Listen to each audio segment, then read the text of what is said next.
जरा सोचो अगर एक शाओलिन मॉन्क एक आम स्कूल में पढ़ने लगे, क्या हालत होगी बाकी बच्चों की। कुछ ऐसा ही होता है हमारी आज की कहानी में। कहानी की शुरुआत होती है ली नाम के एक लड़के से जो एक शाओलिन गुरुकुल में कुंफू सीखता था। वो जन्म से ही यहाँ पर ट्रेनिंग ले रहा था। एक दिन ली गुरुकुल के मंदिर में गया और माफी मांगी क्योंकि अब जो वो करने वाला है वो शायद सही नहीं होगा। उसी वक्त एक योद्धा ने साइड से उस पर हमला कर दिया। अचानक हमले से ली चौंक गया, लेकिन उसने जैसे तैसे वार का सामना किया। योद्धा ने उसे दीवार पर फेंक दिया, लेकिन ली कूदकर वापस आ गया। उसने हवा में ही योद्धा के सीने पर वार किए और कुछ ही पलों में उसे हरा दिया। इसके बाद बारी आई एक तलवारबाज योद्धा की। ली ने उसे भी अपनी काबिलियत से धूल चटा दी। इसके बाद वो तीसरे योद्धा की ओर बढ़ा। हालांकि वो योद्धा ध्यान में बैठा था, लेकिन फिर भी ली के आने की आहट सुनकर उसने अपनी माला शीशे में दे मारी, जिससे ली की आंखें चौंधिया गई। अगले ही पल में उसने ली को उठाकर जमीन पर पटक दिया।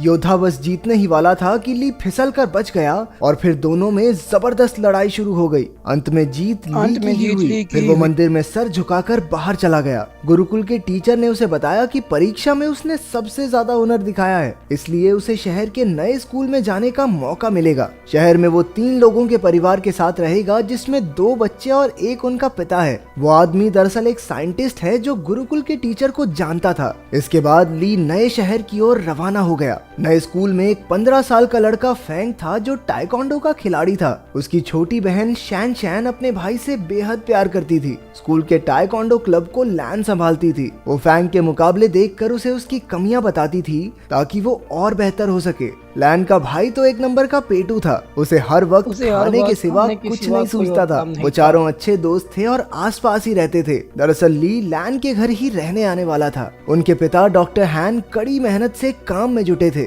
उसकी पत्नी कई साल पहले गुजर गई थी, तो अब वो काम में मस्त रहता था। वो एक खास डिवाइस तैयार कर रहा था जिस पर शहर के गुंडों की नजर थी। डॉक्टर हैन ने बच्चों को कॉल किया, पर लैन खुश नहीं थी क्योंकि उसके पिता कभी घर ही नहीं आते थे। डॉक्टर हैन ने जल्द ही आने का वादा किया और उन्हें एक तोहफा खोलने को कहा जो उसने घर पर भिजवाया था। असल में उस डब्बे में वही डिवाइस था जो वो गुंडे चुराना चाहते थे। तभी ली ने दरवाजा खटखटाया और लैन उसे अंदर ले आई। वो उसे उसका कमरा दिखाने ले गई और उधर उसके पिता को गुंडों ने बंदी बना लिया। उस गैंग के लीडर लैरी ने डॉक्टर हैन को धमकाकर उससे वो डिवाइस मांगा। डॉक्टर हैन ने कहा कि ऐसा तो कोई डिवाइस है ही नहीं। उसने बताया कि वो तो एआई टेक्नोलॉजी पर काम कर रहा है, जिससे कि उसके बच्चे अपनी माँ की आवाज वाले रोबोट से बात कर सकें। लेकिन लैरी को उस पर विश्वास नहीं हुआ। उसने सीसीटीवी फुटेज से पता लगाया कि वो डिवाइस तो डॉक्टर हैन के घर जा चुका है। फिर लैरी के 2 चेलों ने आगे बढ़कर डिवाइस चुरा कर लाने का जिम्मा ले लिया। स्लॉपी और फिस्ट काफी खुश थे क्योंकि गुंडे बनने के बाद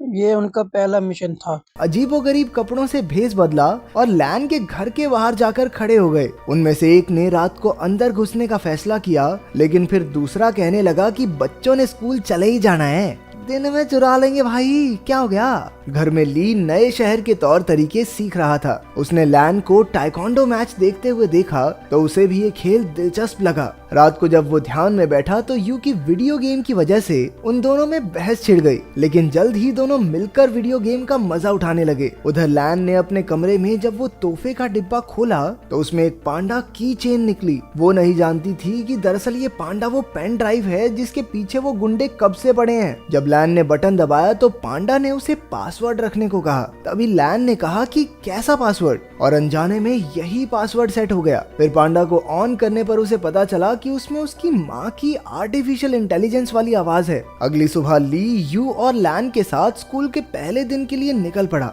उन दोनों गुंडों ने बच्चों को बाहर जाते देखा और अपने प्लान को अंजाम देने का फैसला किया, लेकिन तभी उनमें से एक की नजर उस पैंडा की चेन पर पड़ी जो लैन ने अपने बैग से टांग रखा था। अब उन्होंने लैन से वो डिवाइस छीनने का प्लान बनाया। रास्ते में लैन ने ली को फैंग से मिलवाया। उसी वक्त एक गुंडे ने चुपके से की चेन चुरा ली और वहां से भाग गया। तभी ली ने उसे देख लिया और अपनी फुर्ती दिखाते हुए उसने गुंडे को झट से पकड़ लिया। तभी फैंग भी उसका साथ देने आ गया और दोनों ने मिलकर उस गुंडे की खूब धुलाई की, लेकिन वो गुंडा अब भी नहीं माना और एक बार फिर से पैंडा चुरा कर भाग निकला। अब की बार उन सभी दोस्तों ने मिलकर उसे कचरे के डब्बे में फिट करके सड़क से लुढ़का दिया। फिर स्कूल में ली की क्लास के बच्चे एक शाओलिन योद्धा को देखकर हैरान रह गए। वो उससे पूछने लगे कि क्या कभी वो शादी कर सकता है। वो उससे उल्टे पुल्टे सवाल पूछने लगे। तुम कभी शादी कर सकते हो क्या? भाई कुंफू करके दिखा दे भाई। एक